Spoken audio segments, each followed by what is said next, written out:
ఇందూరు జిల్లాలో మొత్తం 12 లక్షల మెట్రిక్ టన్నులు పంట పండింది. అందులోకి 8,60,000 మెట్రిక్ టన్స్ కొన్నారు. ఇంకా 3,40,000 మెట్రిక్ టన్స్ రోడ్ల మీద ఉంది. ఇవాళ జిల్లా కలెక్టర్ గారికి కానీ మిగతా వాళ్ళ దృష్టికి తీసుకొచ్చాం. రైతుల బాధలు కూడా కలెక్టర్ గారి దగ్గర తీసుకొచ్చాం. మొలకెత్తే విత్తనాలు కలెక్టర్ గారి దగ్గర తీసుకొచ్చినాం. రైతు సమస్యల్ని ఏముందో కలెక్టర్ గారి ముందర వ్యక్తం చేయడం జరిగింది. ఇవన్నీ కూడా ఇవాళ కూడా డిమాండ్ చేస్తున్నాం. ఒక దిక్కేమో రైతు ఏడుస్తున్నాడు. 720 సంచులు వేసి 20 రోజుల నుంచి లారీ మీద తిరిగి 68,000 రూపాయలు డబ్బులు ఖర్చు పెట్టుకున్న ఒక రైతు ఇందల్వాయి సొసైటీలో దేవి తండకు సంబంధించిన గిరిజన త్రియంబక్పేట తండకు సంబంధించిన ఒక గిరిజన బిడ్డ 68,000 రూపాయలు బోధనకు ఇందల్వాయికి తిరిగేందుకున్నదాని పరిస్థితిలో ఉందంటే మీరు అర్థం చేసుకోవాలి. 21 రోజే అతన్ని దించలేదు. కడతా 40 కిలోల బస్తాకి 8 కిలోలు కడి చేస్తున్నాడు. అంటే 17.5 కిలోలు క్వింటాలు కడి చేస్తున్నాం. ఎక్కడన్నా విన్నామా? ఒక దిక్కేమో అకాల వర్షాలతో దెబ్బతింటున్నాం. రెండో దిక్కు అధికార నిర్లక్ష్యం మాత్రం. మూడో దిక్కు ఏదైతే డబ్బు మీద ఆశతోని రైతు దగ్గర దోచుకునే ప్రయత్నం చేస్తున్న రైస్ మిల్లర్తో ఈ ముగ్గురిది బాధ్యత అని చెప్తుంది. అధికార పార్టీది, జిల్లా యంత్రాంగంది, రైస్ మిల్లర్ది.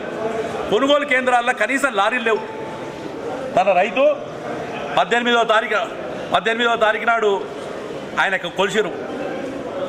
నిన్న వర్షం పడ్డది. ఆర్మూర్లో డిగ్రీ కాలేజీలో నీళ్ళలో వెళ్తుంది వంట. దానికి బాధ్యత ఎవరు? కొలిచినప్పుడు తీసుకుపోయే బాధ్యత ప్రభుత్వాన్ని కాదా? ఇప్పటికన్నా అడుగుతున్న ఎమ్మెల్యేలను, జిల్లా ఇన్ఛార్జ్ మినిస్టర్ని, ముఖ్యమంత్రిని, ఇంత బిజీ వదిలేసి రైతును రోడ్డు మీద వదిలేసి ఎక్కడికి పోయినారు మీరు అందరూ అడుగుతున్నారు. ఒక్కసారి పోయి రైతాంగం చూడండి. ఆర్మూర్ ఏరియాలో గెలిచిన ఎమ్మెల్యేలు కాదని చెప్పి కొబ్బరికాయలు కొడుతున్న నాయకులు, బాల్కొండ ఏరియా తిరుగుతున్న 4 రాష్ట్ర స్థాయి పోస్టులు ఉన్న నాయకులు ఎటు పోయినారు మీరంతా అన్న? పోయి రైతు దగ్గరకు పోయి ఆ సంచులను నింపుకొని తీసుకుపోయి రైస్ మిల్లు దించిపోయింది. అదే ఇందిరమ్మ రాజ్యం, వేరేది కాదు. ఇందిరమ్మ రాజ్యం అంటే రైతులు మోసం చేసుడు కాదు. ఇందిరమ్మ రాజ్యం అంటే రైతు కట్టల నుంచి మంచి రావాలి. కాబట్టి నేను మరొక్కసారి భారతీయ జనతా పార్టీ డిమాండ్ చేస్తున్నాను. ఎందుకంటే మేము ఎప్పుడు కూడా రైతుతో రాజకీయం చేయొద్దు అనుకున్నాం. మేము పసుపు బోర్డు తెచ్చినా కానీ ఎన్నడూ ఉత్సవాలు చేసుకోలేదు. ఇయ్యలో కూడా ఇంతమంది ఇంత పెద్ద ఎత్తున రైతులు అన్ని మండలాలకి వచ్చిన రైతులు కూడా కలెక్టర్ గారికి విన్నపించుకున్నాం తప్ప నిరసన చెప్పలేదు. రైతులు రోడ్ల మీదకి వచ్చిన దాకా చూసుకోకూరి పరిస్థితి. భారతీయ జనతా పార్టీ తరఫున మరొక్కసారి డిమాండ్ చేస్తున్నాం. 3,30,000 క్వింటాలు ఏవైతే రోడ్ల మీద ఉన్నాయో అవి వెంటనే కొని ఒక్క గింజ కడత లేకుండా, ఒక గ్రాము కడత లేకుండా కొనాల్సిన బాధ్యత జిల్లా యంత్రాంగంది, అలాగే అధికార పార్టీది అని చెప్పి డిమాండ్ చేస్తున్నాం.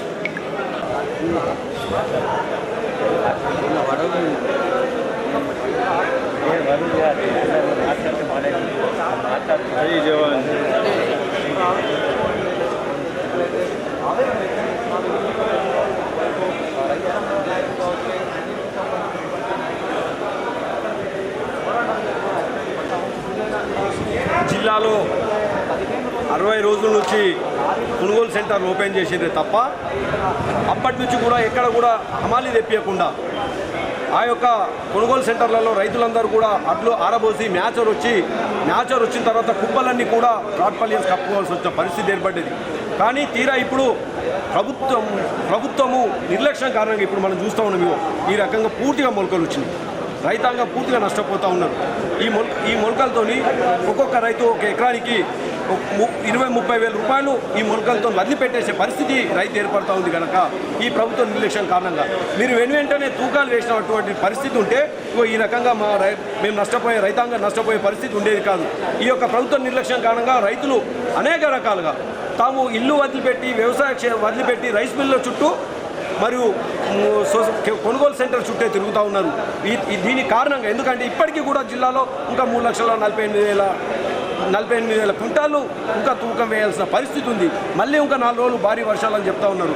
దయచేసి ఇప్పటికైనా కానీ ప్రభుత్వము వెంటనే తూకాలు వేసి ఎలాంటి తరుగు లేకుండా తూకాలు వేయాల్సిందిగా ఈ ప్రభుత్వాన్ని కోరుతా ఉన్నాం. తరుగు ఇప్పటివరకు రైస్ మిల్లల్లో ఒక్కొక్క బస్తాకు 7 నుంచి 8 క్వింటాలు తీసుకుంటూ ఉన్నారు కనుక ఇప్పటికైనా ఈ ప్రభుత్వం చొరవ చూపి రైతుకు తరుగు తీసినటువంటి రైతులకు కూడా యథావిధిగా వారి ఖాతాలో తరుగు డబ్బులు కూడా వేయాల్సిందిగా ఈ ప్రభుత్వాన్ని డిమాండ్ చేస్తూ ఉన్నాం.